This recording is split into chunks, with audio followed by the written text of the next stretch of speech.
The happy hypocrisy of unpaid internships. Let me begin, like virtually every writer on unpaid internships, by block quoting the Department of Labor's rules about such positions' permissibility. Unpaid internships in the for-profit sector are allowed as long as all of the following are true. 1.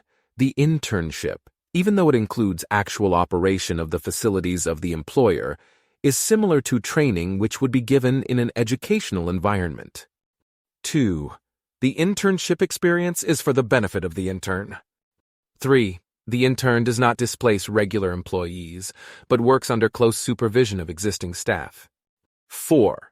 The employer that provides the training derives no immediate advantage from the activities of the intern, and on occasion, its operations may actually be impeded.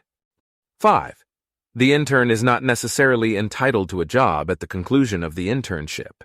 And 6. The employer and the intern understand that the intern is not entitled to wages for the time spent in the internship. In like virtually every writer on unpaid internships, I'm not going to suggest that many unpaid internships in the for-profit sector are illegal because they run afoul of one or more of these rules.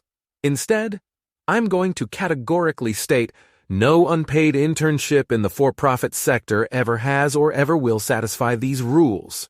Why? Because rule number 4 is absurd beyond belief. Simple question: why on earth would a for-profit firm hire interns from whom the firm derives no immediate advantage? Imagine you're a human resources officer at a firm and you want to launch an unpaid internship program.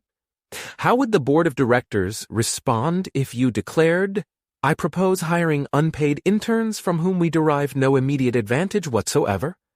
What would they think if you added, "Oh, and these interns will occasionally impede our operations"? The board's obvious reaction would be, "We're a business, not a charity. No profit-maximizing firm would want to hire unpaid interns under the written rules." The absurdity of rule number 3 isn't quite as blatant, but no firm complies with it either. Anything useful an intern does could have been done by a regular employee. Don't believe me? Fire the interns and see who picks up the slack. Of course, if it's compliant with rule number 4, no intern can do anything useful for the firm anyway. Mainstream writers on unpaid internships take it for granted that rule-breaking internships must be stopped. Many would be delighted to use my observations to ban unpaid internships altogether.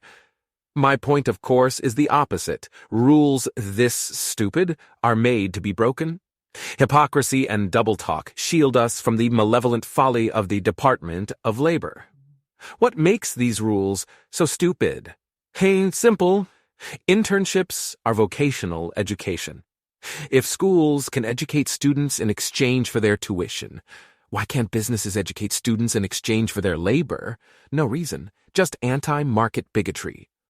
The real problem with unpaid internships is that we're not hypocritical enough. Regulators look the other way when businesses train college students for college-type jobs in exchange for their labor, but the rest of the labor market is out of luck. If McDonald's set up unpaid internships for high school dropouts, regulators would come down on it like a ton of bricks. As a result, the only people who can get on the job training are those who need it the least. Instead of banning unpaid internships, we should make them available to everyone. P.S.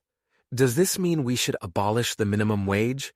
Well, if there's a good reason why trainees should get either $1,200 or $725, but nothing in between, I'd like to hear it. P.P.S. Nathaniel Beckhofer points out that John Stossel made a related point some years ago. August 24, 2015.